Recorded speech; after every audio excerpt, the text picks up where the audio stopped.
Greetings, this your boy Kepra Patah coming at you again with another live video. Today, we're going to talk about Kemetology versus racist Egyptology. Now, before we start, I'd like to give greetings to all my ancestors, elders, and guides. For it is you whose shoulders I stand upon, and I wouldn't be here without your teaching, your guidance, and your education.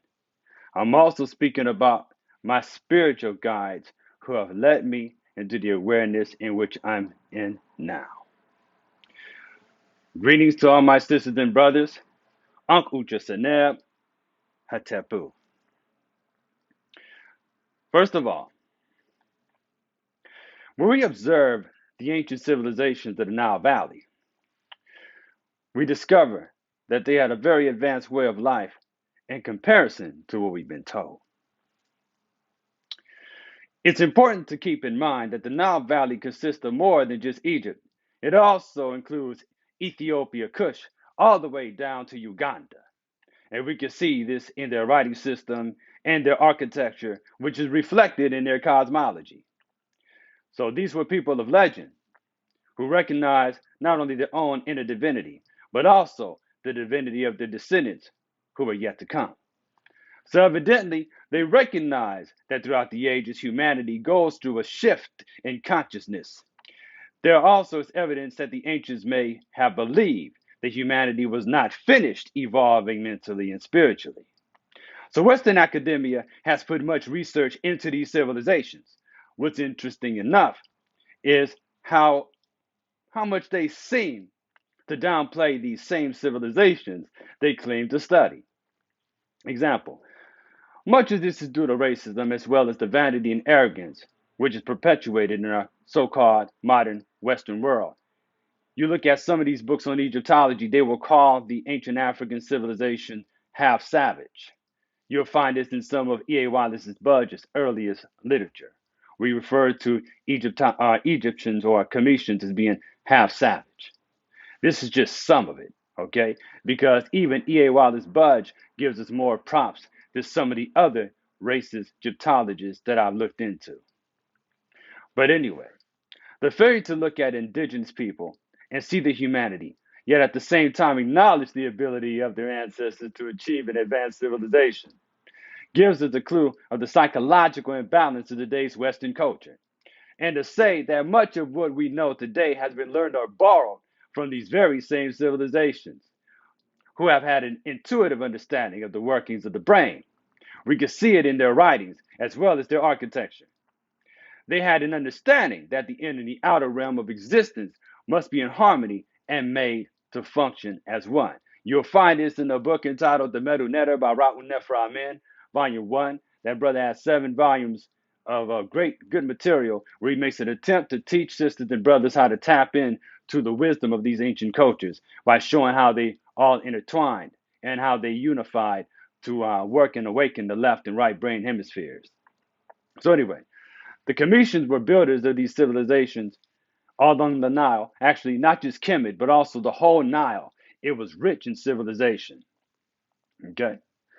Unfortunately, you're going to only hear stories about what the ancestors had because much of it has been destroyed. A lot of it has been suppressed. But they're more than just stories. They're more than just fictions told to flatter the minds of children. They are stories that contain messages that literally activate parts of the brain through the wisdom of the symbolism that you'll find in the metal and the hieroglyphics on the walls. And these were methods of these traditions that eventually awaken humanity, that is both male and female, on their inner journey. And when studying these civilizations were so advanced that it led to speculation of alien intervention. But when we look deeper into everything, we conclude that maybe it wasn't so much that it was otherworldly as much it was in worldly being in of itself. People have the ability to take which is within their inner world and bring it to the outside, showing the beauty of the human soul and the divine spark of reason. When you look at the word education, it contains the word educare, which means to bring that which within to the outside. So we see that the ancients were great experts in the arts and sciences such as music, architecture, agriculture, chemistry, amongst other things. And it has been forgotten by the so-called modern world.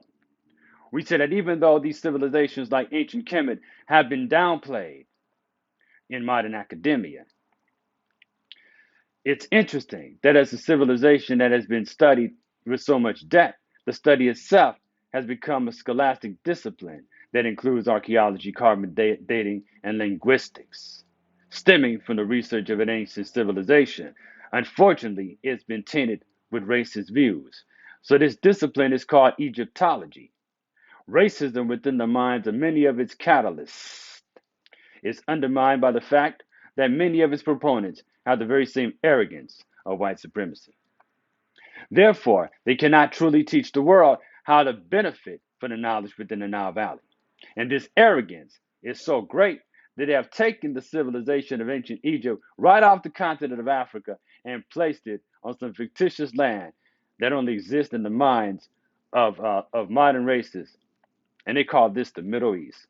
Even though it is more obvious than it is a contradiction, their racism and arrogance will allow them not to see this obvious connection. So, this is a revelation that the West is not willing to let go.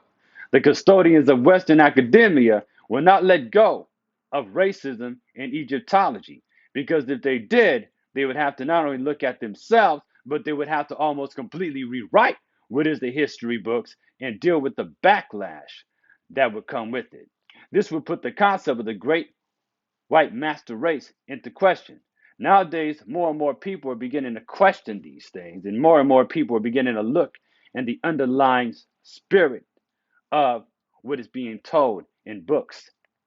Nowadays, people are starting to have experiences of being downloaded with information as their first eye begins to awaken and their spirit begins to teach them things. Anyway, much can also be learned that can move forward in this age of computers, smartphones, CGI. And if only Western education would have loosened its ever reaching grip on the world. For a Westerner to be considered a genius in and of itself, they must take other people, groups of people who may be considered different races, like who they have labeled as the black race, to be the opposite. They have to create opposition, separation, and confusion to keep people divided here so they will not be able to make the necessary connections and corrections to improve their lives. It is very unfortunate that these racist views have stopped humanity from moving forward because once these views have been put to the side, you cannot help but to gain from the wisdom left by the ancestors. There's much to learn from within the walls, within the ruins of those very structures. Civilizations have risen many times and they have fallen. There's a pattern of cycles in which one thing starts and then it goes through death and then it's rebirth. So, this is how the universe functions. The main theme of the universe is its cyclical nature, according to the works of Gadala, Mustafa Gadala, 2001. The so called modern civilization is no different, and apparently not at all any better than its predecessors. When you look at the ancient Egyptian or Cometian, Nubian, and Kushite civilizations, we conclude that they understood how to unify both sides of the brain, both brain hemispheres. Evidence of this not only appears in their system and writing of the Metal Netter, but it also you will find in what we see in their rituals. And this means that one must be searching for both the figurative, that is, the objective stands for one of its qualities, and the allegorical, an object being linked to the enigmatic conceptual processes. Gadala, 2016. So, what Gadala is saying with that is that objective and the figurative way of looking at Egypt is the only way to have a holistic perception of the culture itself, especially regarding its language, the Medu Neter or the Mtu Neter. So it is evident that Egypt, aka Kemet, had a method of bringing balanced perception to the individual. Much can be deciphered through the translations and the transliterations and the studying and meditation on what we call the Medu Neter, the hieroglyphics within the text, like the Egyptian Book of the Dead, the Pyramid text, the Coffin text, and so forth. And all these people talking about the Medu Neter has never been translated. let me tell you something. Spirit is far reaching. You have the wisdom that goes all the way back to the Big Bang within your DNA. What makes you think you can't study and meditate on the metal netter itself and come up with conclusive results that spirit guides you and teach you about? This is what we're talking about, tapping into the ancestors. And I don't have the name of the brother right now. He wrote a book on how to decipher and read metal netter, and it was called Let the Ancestors Speak. And that's exactly what we should do. Let the ancestors speak. Also, we see that there's been many misunderstandings and disagreements about the nature of the cosmology.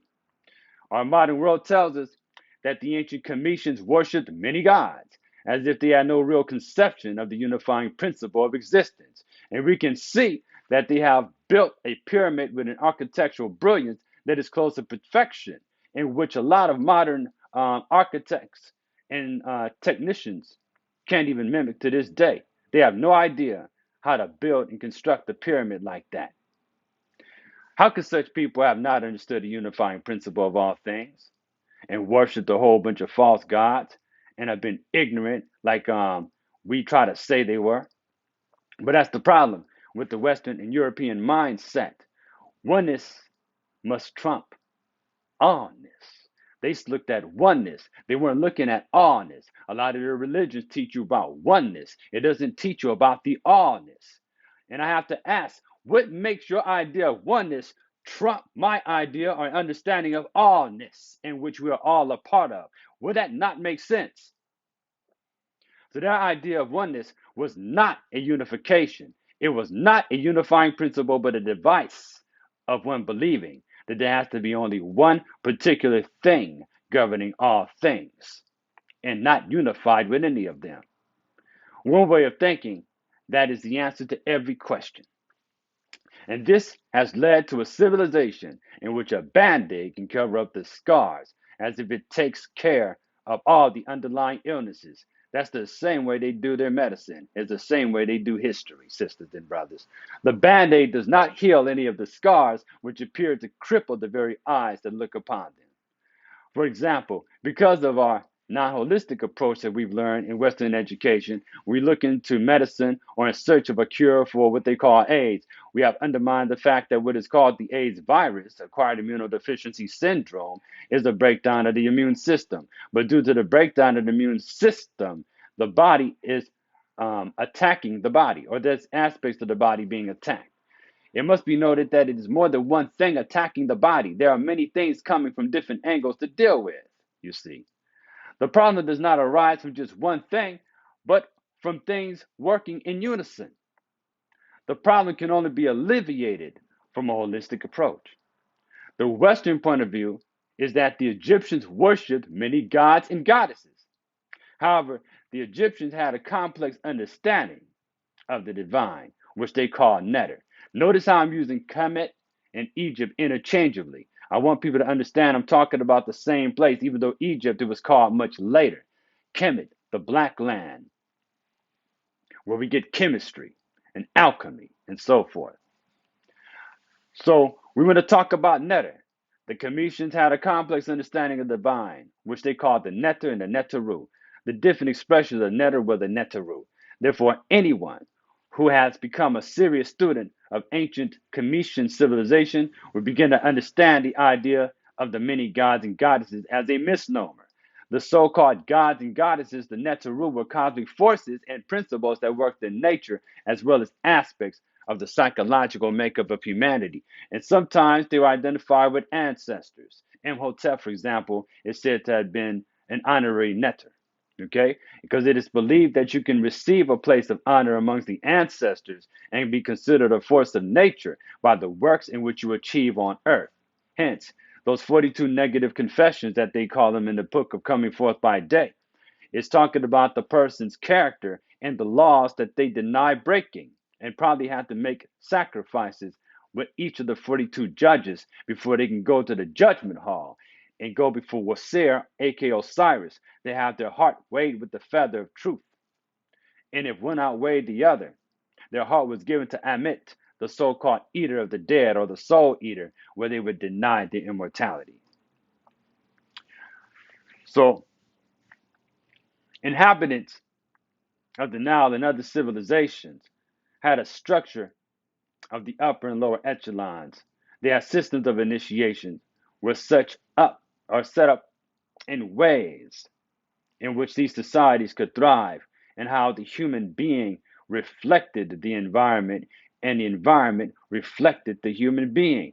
Some have labeled them as mystery schools set up in ways in which people can go and reach the divine potential, set as an example for excellence and to be immortalized by their very works. So today's variations of Eastern and Western psychology seem to have concluded that the healthy state of the human mind comes about when both brain hemispheres are working in unison. A balance of the two hemispheres of the brain is a sign that the individual is living in a balanced state.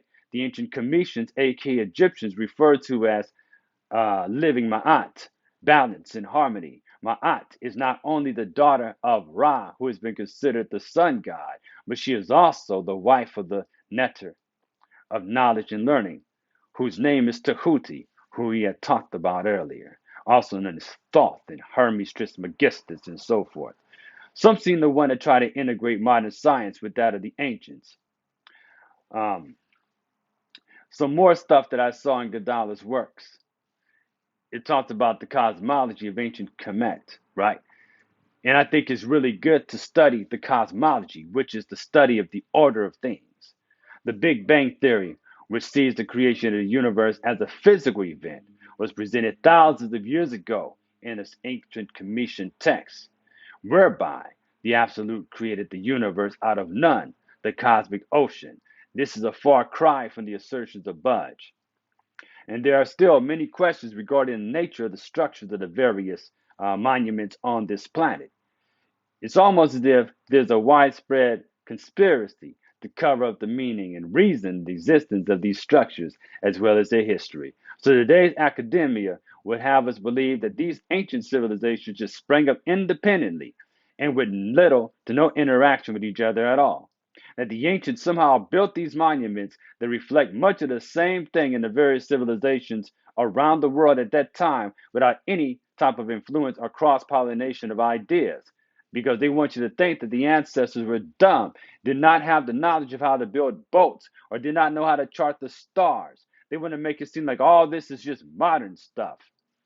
And this is the tool that colonialism uses to tell the people that it colonizes that they ain't shit, never will be. That's how they keep control over people, by telling them that you are not good enough, that you're nothing, and to get you to laugh at your ancestors and laugh at the deities of your traditions. That's how they spread up. They came up with the Bible telling people what to do and how to think. And even the Bible, if you go back far enough, was something that came out of the Nile Valley. We're going to talk about that at one point. But anyway, we see that the civilizations that have pyramids, they line up with the main stars of Orion's belt throughout Africa, Asia, and even America. And we still either overlook these things or pass these things off as a mere coincidence. Now, these civilizations long predate the earliest developments of Europe. However, we are told that it was European civilization that brought the highest advancements to the world, and that it is there that is the white man's duty to go around the world to civilize the backward savages that inhabited it. So, my thing is, I'm not here to beat up on white people. It just so happened that the people who have done the colonizing that's being referred to are white, okay? I want you to understand the significant role that the ancestors played in the world, and why it is important for you to understand the things that took place on the African continent and how it spread throughout the world, and how it still influences the world today, and how it needs to get more love than it's been getting. So, anyway, I'm going to wrap this session up, sisters and brothers. There's more to come. Tune in again.